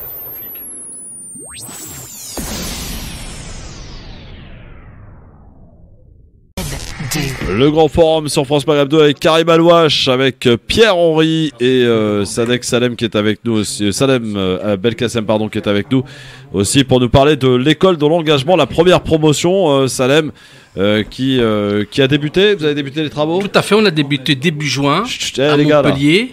On a débuté les travaux, on a fait des cours de sciences politiques, de savoir prise de prendre de parole. Ouais. On a fait des cours de communication, je vous l'ai dit. On a eu des interventions de professionnels, de témoignages. Voilà. C'est qu'un début. On a 6 mois d'études avec un cours virtuel et cours aussi, comme je vous dis, cours aussi sur physiquement, sur des week-ends. Et bien sûr, le nerf de la guerre, comme disait Karim, c'est les finances. Donc, plus nous avons de finances, plus nous pouvons prendre d'étudiants. Et puis l'évolution de cette école. Mais l'objectif, en fait, de tout cela, c'est quoi au final? Au final, c'est l'objectif sur les 28 personnes, par exemple. Si des personnes veulent s'engager, ils auront les outils et ils seront armés à s'engager. Dans n'importe quelle partie, l'essentiel, c'est de respecter une charte qu'on a développée. C'est-à-dire, si vous le permettez, c'est la justice sociale. Pardon. C'est la justice sociale. C'est le renouvellement des institutions. C'est la réindustrialisation de la France, c'est l'action aussi bénévole et sans intérêt. Voilà, c'est des chartes qu'on défend et à partir de là, toute personne qui adhère à ces écoles peut participer à l'ensemble des partis politiques. Ouais. Voilà. Bon, en tout cas, c'est une bonne idée, une bonne initiative, comme il faut en créer. Et celle-ci en est une bon exemple. Mon Karim, tu valides? Écoute, je valide. Moi, je considère que toute initiative qui amène le peuple à la politique, parce que moi, j'ai été éloigné de la politique la très grande majorité de ma vie, ça m'intéressait pas et je me suis lancé là-dedans dans une aventure en 2014 et j'ai découvert que notre pays était vraiment drivé par le monde politique, par les acteurs politiques, par les leaders politiques, mais à de très très très nombreux niveaux.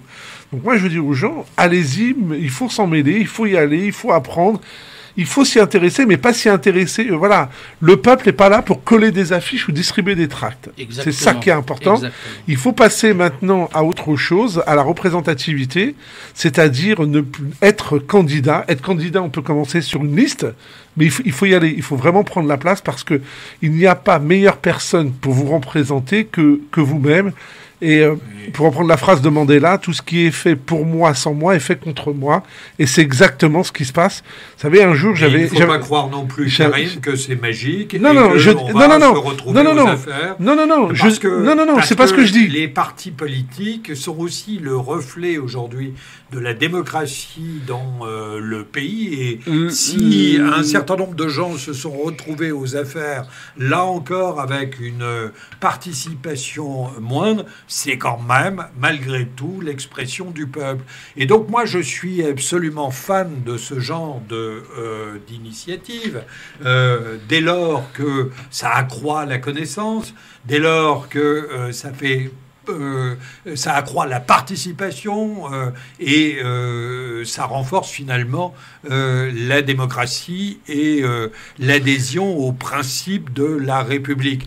Donc moi je n'ai pas de problème avec ça. Simplement je rappelle que c'est pas magique et que il faut convaincre les gens. Karim, tu disais tout à l'heure juste un mot. Il faut de l'argent. Oui, c'est vrai. Il faut de l'argent parce qu'une campagne électorale, ça coûte de l'argent. Mais si on est sur une liste municipale, c'est déjà beaucoup plus simple. Oui, tout à fait. Beaucoup plus simple. Moi, ce qui était, par exemple, impossible. Moi, j'ai regardé de se lancer hors parti sur la campagne des régionales, par exemple, c'était impossible.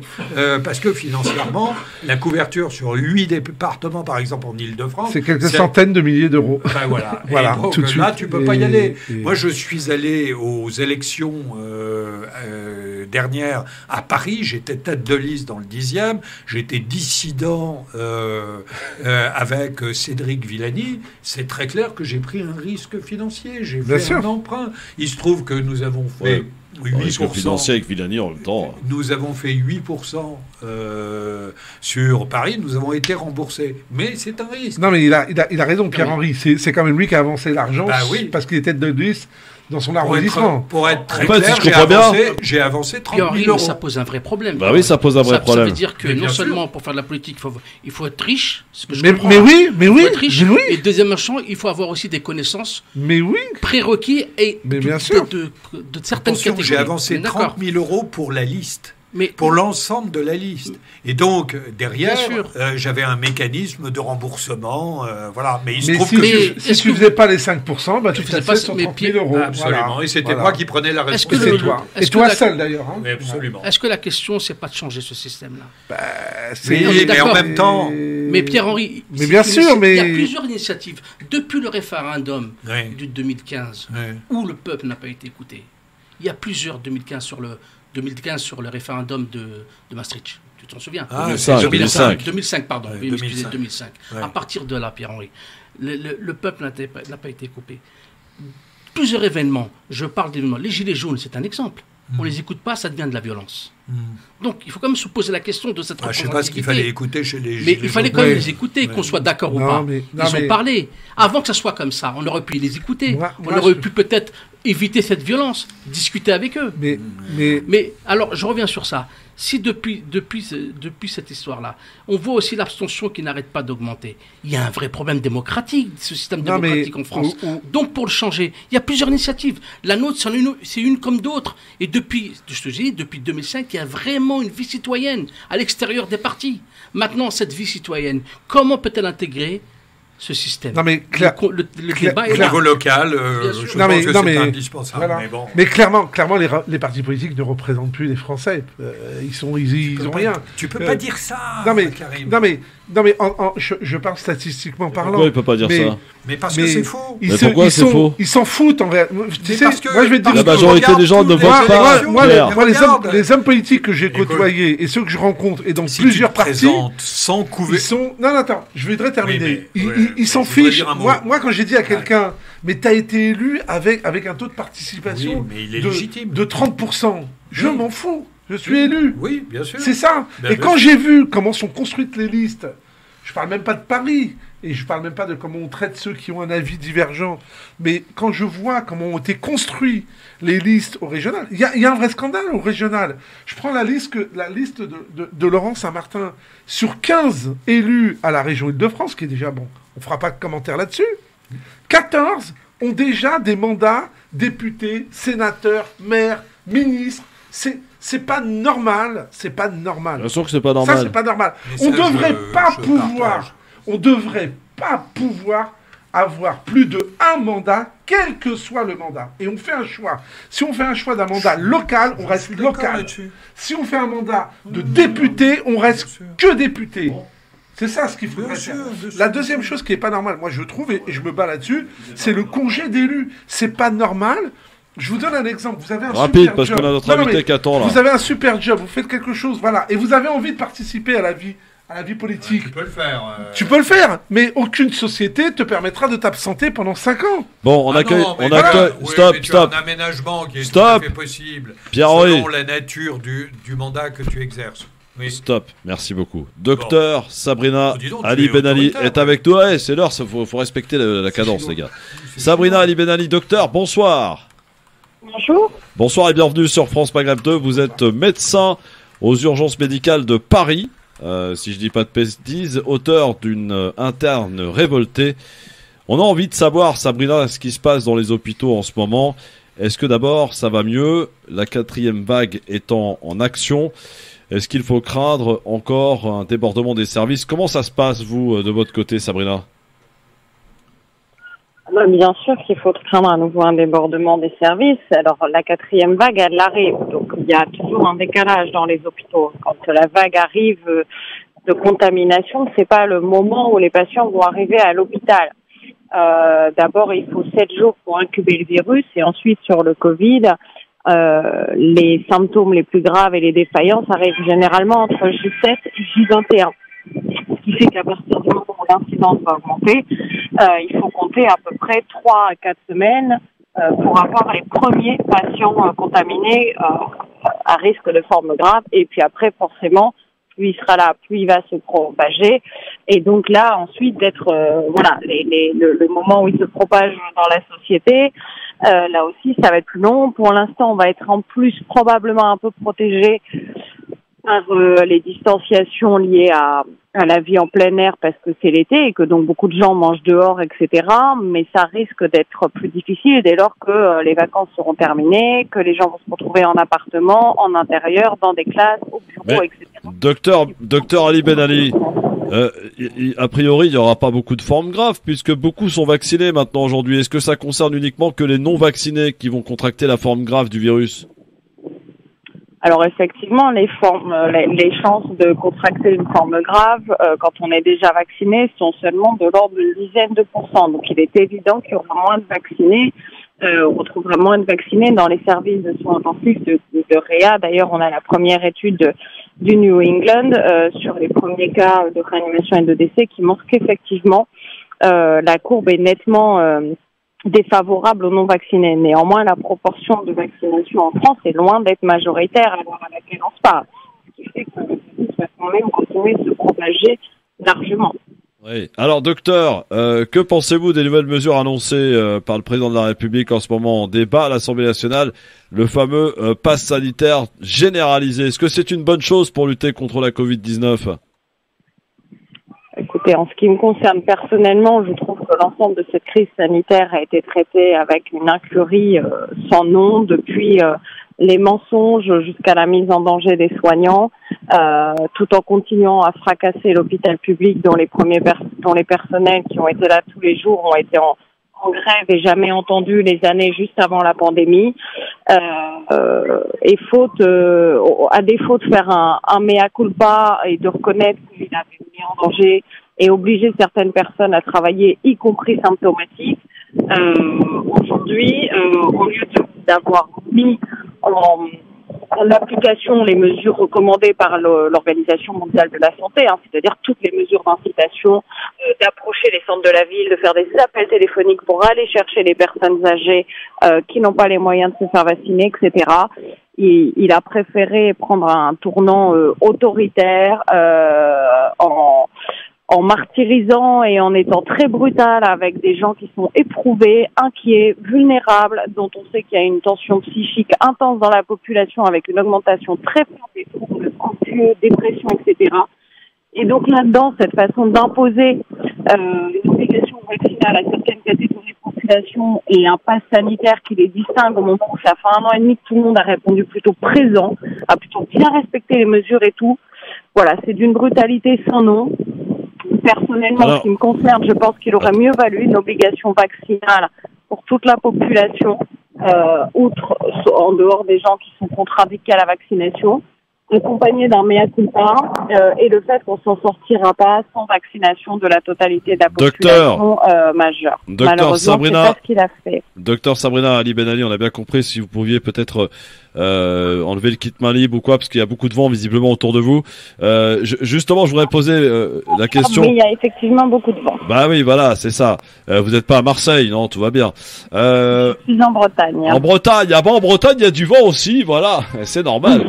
Pierre-Henri, Karim Alouache, qui sont avec moi, mes chroniqueurs aujourd'hui. Qu'est-ce que vous avez à répondre à Docteur Sabrina Ali Ben Ali, qui vous dit que c'est brutal tout ça? Mais moi je comprends pas très bien sa position parce Pourquoi que mais tout simplement je n'ai pas compris.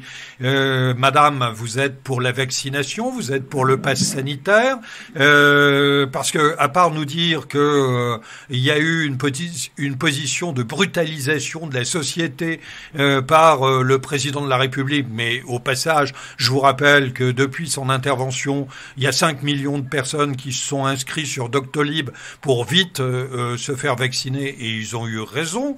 Je comprends pas au final quel est votre discours, parce que vous pouvez avoir une analyse sur la situation des hôpitaux qui est diverse, où les urgences sont en grande difficulté, où le financement et l'investissement n'est pas toujours assuré, où des lits ont été fermés. Mais là, sur la crise sanitaire, la question que vous a posée Christophe était claire et votre réponse ne l'était pas du tout. Sabrina Ali Ben Ali. Je regrette que vous ne l'ayez pas comprise. Pour moi, elle est très claire. Malheureusement, aujourd'hui, les débats auxquels on assiste deviennent binaires, avec aucune dialectique possible, ce qui fait qu'on doit tout répondre par pour ou contre. Voyez-vous, 5 millions de personnes sont allées se faire vacciner, notamment nombre par peur de devoir priver leurs enfants de la glace au restaurant qu'ils ont attendu 1 an et demi pour aller manger, ou par peur de perdre leur emploi et de se retrouver précaires. Moi, j'ai pas pour habitude d'obtenir l'adhésion de mes patients en les forçant ni en leur faisant peur. C'est pas exactement ce que j'appelle une alliance thérapeutique. Mais vous en pensez quoi de la vaccination? C'est ce qui nous intéresse aujourd'hui, les auditeurs. Je vous ai dit, vous avez probablement mal dû m'écouter, puisque j'ai dit en fin d'intervention que je pense qu'il aurait été plus judicieux de faire une vaccination obligatoire à toute la population, sauf contre-indication. Et mineurs. Et donc, vous faites la vaccination obligatoire et vous vérifiez comment la vaccination obligatoire, docteur? Mais vous vérifiez comment, monsieur, la vaccination obligatoire chez les enfants en pédiatrie à l'entrée en crèche sur les carnets de santé? Oui.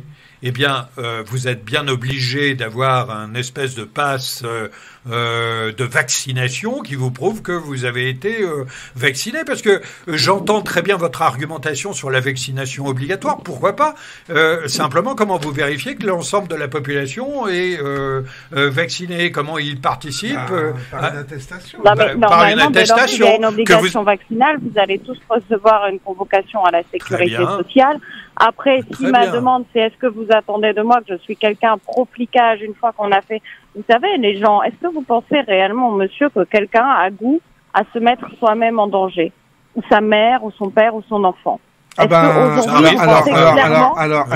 moi je vais vous répondre oui parce que je l'ai vu, oui parce qu'on le constate souvent, oui par négligence, oui par égoïsme. J'ai jamais vu autant d'égoïsme de la part d'un certain nombre de personnes. Vous savez, quand il y a des gens qui vous disent oui, mais 95% ne meurent pas, ben moi je dis oui, mais moi je vois 5% de 3 milliards d'habitants qui meurent. Et c'est ça qui m'inquiète. Et oui, bien sûr qu'il y a des gens. Vous savez, Moi, j'ai eu une discussion avec une proche, quelqu'un de proche, parce que c'est une règle. Non, mais il y a des règles. La question, elle est assez simple. D'ailleurs, ceux qui aujourd'hui manifestent contre le vaccin sont ceux qui manifestaient contre le pass sanitaire, pas contre le vaccin. Sont ceux qui manifestaient parce qu'on n'avait pas de vaccin, etc. Aujourd'hui, le débat, il n'est pas de dire oui, moi je suis le premier à dire que la crise a été très mal gérée, parce que la première grande erreur catastrophique qui a fait un très très grand nombre de victimes, c'est d'avoir envoyé les gens aux élections municipales et d'avoir fait autant de victimes derrière. C'est ça la première erreur, c'est le premier aspect. Le deuxième aspect, c'est d'avoir envoyé les soignants sans masque. c'est vrai ça. Le deuxième aspect, vous avez raison, mais c'est pas l'état des urgences, l'état des hôpitaux, il remonte pas à la crise sanitaire. Ça fait 20 ans qu'une politique de tous les gouvernements est de faire de l'économie et de la rentabilité dans quelque chose qui doit être universel en France, qui doit être la protection de la santé, tout simplement. Mais aujourd'hui, il faut qu'on sorte de cette situation. Et à part le vaccin, il n'y a aucun. T'as pas dit le contraire puisqu'elle est pour le vaccin obligatoire. Sabrina Ben-Ali, qu'avez-vous à dire à ceux qui sont nombreux quand même encore dans ce pays, qui sont sceptiques, qui ne veulent pas se faire vacciner parce qu'ils considèrent que ça relève de la liberté de chacun, du secret médical aussi. Sabrina Ben-Ali, qu'avez-vous à leur dire à ces gens-là? Je crois qu'on se trompe de débat. En fait, malheureusement, c'est arrivé tellement loin, encore une fois, que on arrive à un point de cristallisation du débat qui fait que c'est très difficile, y compris pour nous soignants, quand on se retrouve face à ces patients-là. Ils ont peur. Là où je suis pas d'accord avec monsieur, personne ne risque par goût sa vie, celle de son enfant ou celle de ses parents. Ça n'existe pas. S'ils y vont pas, c'est parce qu'ils ont peur. Est-ce que Pfizer a été condamné il y a à peine quelques années pour pratique commerciale frauduleuse? Oui. Est-ce que monsieur Véran, ministre de la Santé, médecin comme moi, a dit à tout le monde le masque en population générale ne sert à rien? Oui. Je veux dire, est-ce que l'affaire du Mediator, ma collègue Irène Frachon, qui est une connaissance avec qui je m'entretiens souvent, est-ce qu'elle a été seule à mener le combat? Est-ce que les institutions étaient derrière elle? Non. Comment voulez-vous est-ce que si vous êtes demain un chirurgien, vous mentez 1000 fois à votre malade, vous touchez de l'argent à chaque fois que vous opérez, vous croyez qu'il va vous faire confiance, ce malade? Ah non. Bah oui, mais ça c'est des arguments. Non. C'est des arguments, Karim. Laissez-moi finir. Oui, allez-y, Sabrina. Des gens irréprochables. Si au moins on sait reconnaître une faute. Moi, ça m'est arrivé comme tout le monde. En soignant un malade, vous dites, écoutez, j'ai fait une erreur, cet antibiotique, je pensais qu'il marcherait bien, j'en suis désolée, vous avez eu des effets secondaires, là, on va changer. Quand on fait que ça, qu'on dit, comme l'a dit M. Macron, tout va bien, j'ai fait aucune erreur. Il y a 100 000 morts en France, mais j'ai fait aucune erreur. On n'a pas jamais. Il l'a dit. Il l'a dit. Non, mais il gère la crise. Une crise qui est arrivée. Arrêtez de me baisse pas. Il l'a dit plusieurs fois que en France on avait tout fait mieux que les autres. Arrêtez. Il y a eu des erreurs qui ont été commises.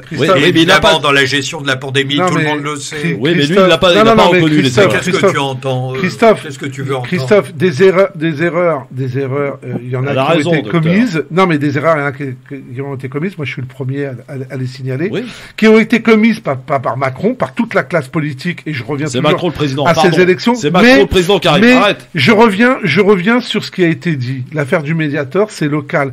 On est dans une crise mondiale. Tous les labos au monde ont eu des incidents. Tous les labos. Mais pas local.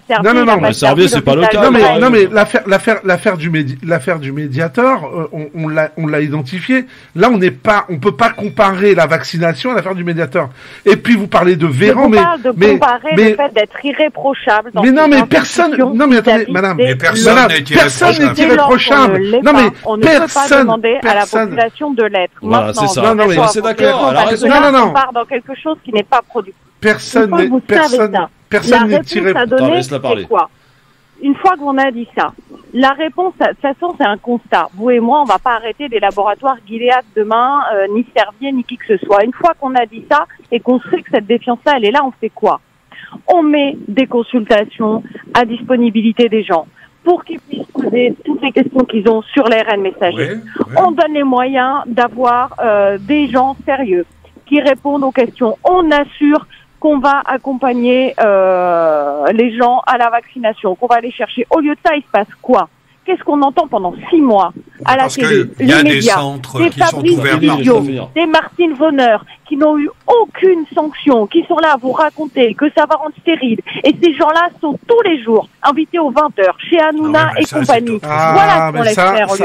Alors ça, on est d'accord. Moi, je suis sidéré de voir des médecins qui sont censés avoir prêté serment, dire des conneries plus grosses que n'importe quoi, histoire de passer sur les chaînes de télé. Et là-dessus, vous avez entièrement raison. Moi, je crois qu'aujourd'hui, il y a un sujet dont on parle pas, il y a un phénomène. On n'a pas le temps. On n'a pas le temps de faire des débats. On fera nos débats après. Aujourd'hui, il faut avancer. Et vous avez raison. Tout le monde, personne ne croit en rien. Vous savez, moi je suis allé tenir un bureau de... Je vais vous dire, moi je suis allé... Quelle information sérieuse vous avez vu passer sur un JT de TF1, de France 2, de tout ce que vous voulez comme chaîne à 20h hors de... Mais il n'y en a pas. Est-ce que quelqu'un a expliqué pendant 10 minutes comment marche l'ARN? Madame, à partir du moment où on préfère inviter des docteurs diaphorus sur les plateaux, évidemment, on est d'accord. Donc si vous aviez écouté Sabrina depuis tout à l'heure, vous l'auriez pas contredit. Mais on n'a pas dit qu'on n'était pas d'accord. Si, vous avez été. Elle est d'accord avec nous, elle est favorable à la vaccination obligatoire. Mais c'est pour ça que je vous dis, si vous voulez, dans cet état-là, c'est pas sur les gens qu'on peut taper. Moi, si toute la journée, j'y connais rien, j'en sais rien, moi, en plomberie, j'ai une fuite d'eau chez moi. Le premier qui vient, il me ment, il me pète tout. Le deuxième, il me ment, il me pète tout. En plus, ça me coûte 10 000 €. Le troisième, il vient, et puis il y en a un qui dit, qui joue sur l'émotion. Oh là là, madame, puis vous êtes fatiguée, votre travail à l'hôpital, il a l'air gentil. Moi, je vais être prise par l'émotion, il va me raconter n'importe quoi. Je vais le croire lui. Mais attendez, c'est pas sur eux qu'il faut taper. Même la grande majorité des médecins ne sont pas experts et de très loin sur l'ARN messager. C'est intéressant, c'est pas sur les gens qu'il faut taper. C'est pas sur les gens qui ont peur. Ce sont ceux qui sont manettes, qui ont pas fait le travail. Christophe, les gens n'ont pas peur puisque Macron dit vous devez être vacciné pour faire ça. Plus personne ne croit Macron. Avec toi qui arrive, arrête. Non, c'est parce que non, Christophe. Personne ne le croit, lui. Ça y est. On s'en fout. Mais non, on s'en fout pas. C'est le président. Christophe, c'est l'ARS qui parle derrière lui. Une gamine en larmes qui me faisait jurer qu'elle pourrait avoir un enfant. Vous vous rendez pas compte, les gens, ils y vont pas parce que Macron a donné une fessée à bien sûr. Ils y vont parce qu'ils ont la trouille de perdre leur emploi, de pas pouvoir sortir, etc. C'est pas comme ça qu'on fait soigner les gens. Merci beaucoup, docteur Sabrina Ali-Benali. On se rappellera, docteur, d'accord, si vous le voulez bien. C'est très intéressant. On vous réinvitera même en studio, dans nos studios, si vous le voulez bien, dès que vous serez revenu de province. C'est très intéressant de vous écouter. Merci, Sabrina Ali-Benali. À très bientôt. Et à très bientôt sur France Maghreb 2. On se rappelle, dans un instant, la belle histoire, il arrive sur France Maghreb 2. Il a de quoi faire. À tout de suite.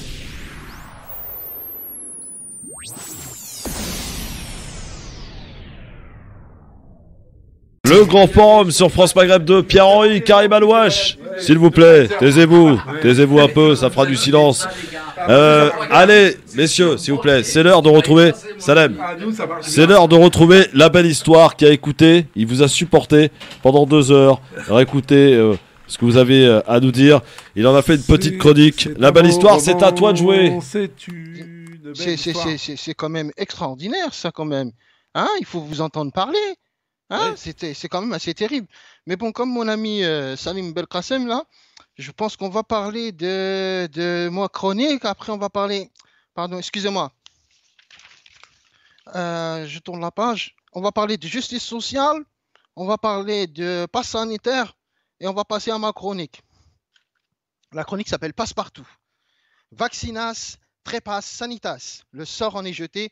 Et c'est une dictature sanitaire bien assumée par les gouvernants pour en venir à bout de ce virus de malheur.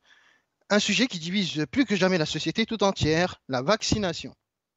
Nous sommes pour la plupart majeurs et vaccinés, dotés d'une raison cardinale et équilibrée de l'esprit critique, accueille la politique vaccinale de manière amère. Le ministère amer pique à l'acide critique les critiques de la populace, ne voulant point se retrouver dans la mélasse Covid-Vax. Excellent. Après la fièvre jaune, au fluo gilet, la révolte française viendra des blouses blanches qui, après leur extraordinaire mobilisation et au vu de l'État au désir noir,